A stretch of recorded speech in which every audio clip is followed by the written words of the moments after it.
Hey, what's up, guys? I'm Zach from Whitechapel. I am Ben. And you're watching Grasser Production.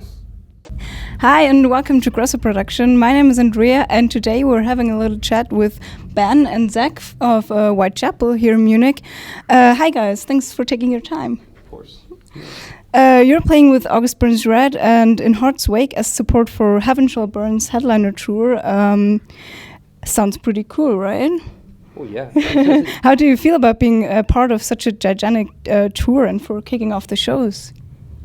I mean, Heaven Shall Burn's always wanted us to tour with them. We just never got the chance to. It never worked out, so it's kind of great that it's finally come around and actually happened. So, yeah, it's been, and then couldn't ask for a better tour and a better group of guys. Yeah, it's been great. How about you? Yeah, it's great. You know, other than the United States, Germany is our second most listened to country according to Spotify. So it's good to be here. We're playing big shows. Let's compare a tour just like this one. How would you describe the difference between Germany and the States? Like, how do people maybe act or react differently on your shows, if they do so? I think they're willing to actually show how they really feel more so over here than in the States. They're worried about not looking cool, or they're worried about doing their cool moves in the pit, and all the punches and kicks and stuff like that. Where it's here, they just want to have a good time. And I think it's both are fans either way, but I think here it's a little more genuine. Mm-hmm. Yeah, and I know we're playing for a bunch of new people, and the fact that we've been getting the reception that we have been getting is pretty cool. It shows a lot about the character of the audience. So I like them.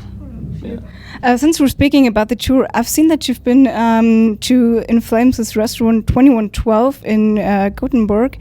It's quite common that it's somehow always attracting bands on tour, as far as Trivium also told us. What is the restaurant like, and what makes it so special to you? Well, I'm a huge In Flames fan, but I actually didn't get to go. So I think Ben went though. So did you went? Yeah, it was amazing. Zach really missed out on a good time, but those memories, I'm just gonna keep them to myself. Just how good they are.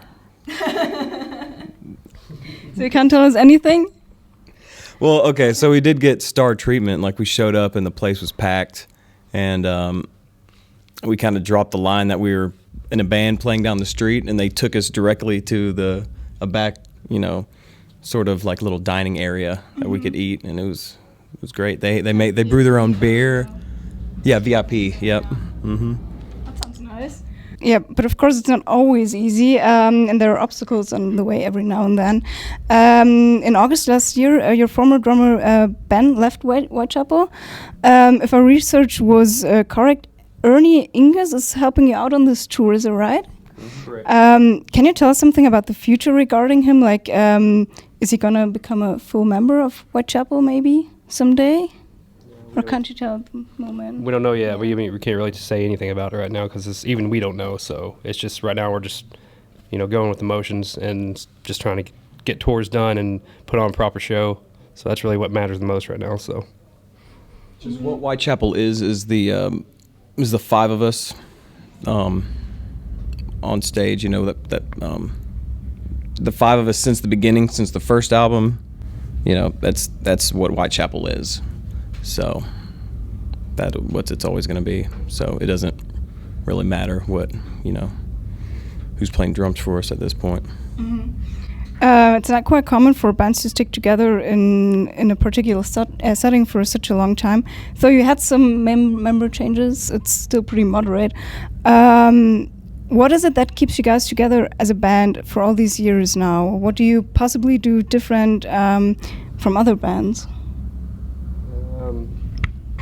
I think it's just seeing bands that are even still bigger than us. Like, it's just like seeing how they accomplish it as something to challenge ourselves, and we want to accomplish that too. We want to be, we want to last. We don't want to we want to stay afloat. We don't want to be just a hot thing for a minute and disappear, which I think we proved so far.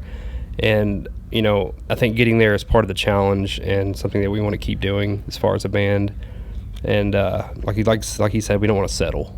If we can be a band that people just don't forget about when we break up, and stand the test of time, I think we accomplished something. So. Yeah, I think you should definitely maintain that attitude. That's great. Let's talk a bit about your latest album, Mark of the Blade, specifically about the song Bring Me Home. In that song, Phil processes the death of his father and the struggles he had or still has with it. As a feature, this song is one of those where Phil used clean vocals, which was a first for Whitechapel songs.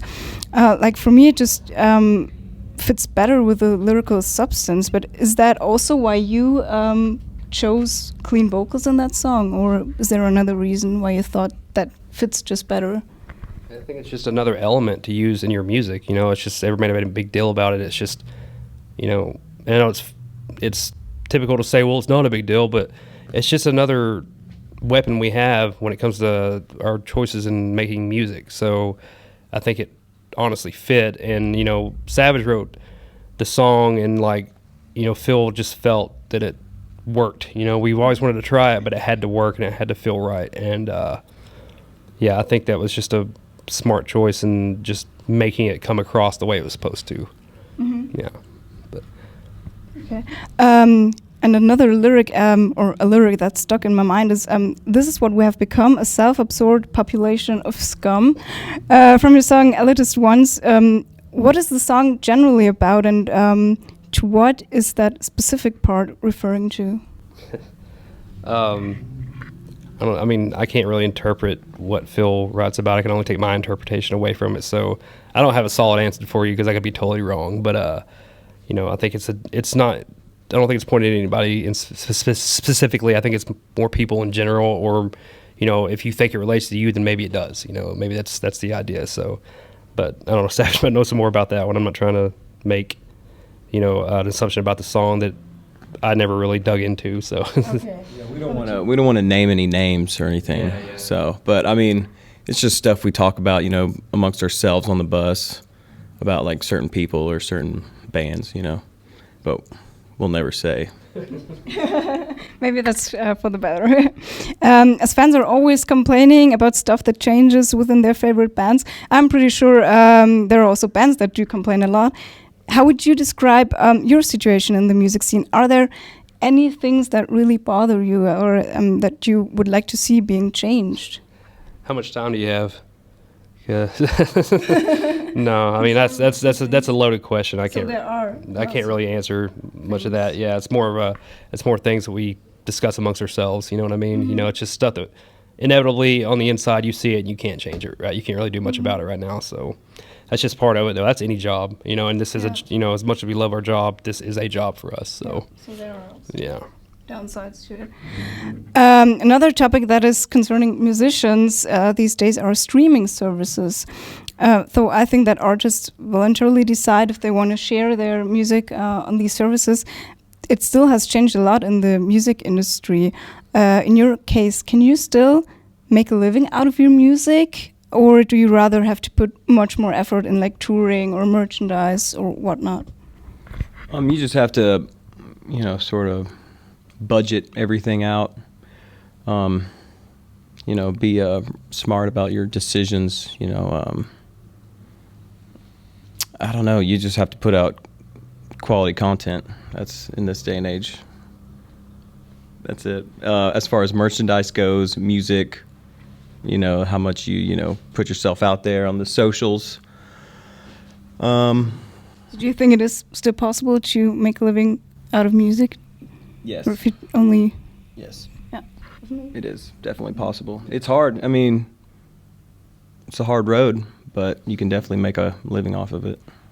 That's great. Apropos touring, in summer you're going to tour with the Black Dahlia Murder to honor your This Is Exile album, which came out 10 years ago. Not that that isn't already a huge thing, but what else have you planned for this year? Maybe a follow-up on Mark of the Blade or something? Yeah, we're recording sometime soon, and that's really, outside of touring with Dahlia this summer, the album is the main focus, like outside of that. So I think that's the two main things we have planned coming up. So that's a... Thanks to hear. Yeah. Can you already tell something about it, about your work? Should you... Yeah, it's just an evolution. There's definitely going to be some new like side streets we're going down. You could kind of see it, from our first record, to where we've gone now. It's just kind of a natural. It's not what you'd expect, but it'll feel right. That's what I think. Nice. Well, we're looking forward to your future work. But for now, let's sum up your career so far. Going back to the anniversary of celebrating 10 years as a band, you've achieved some incredible things. What would be your top moments throughout your career? Are there any, like on tour or just general?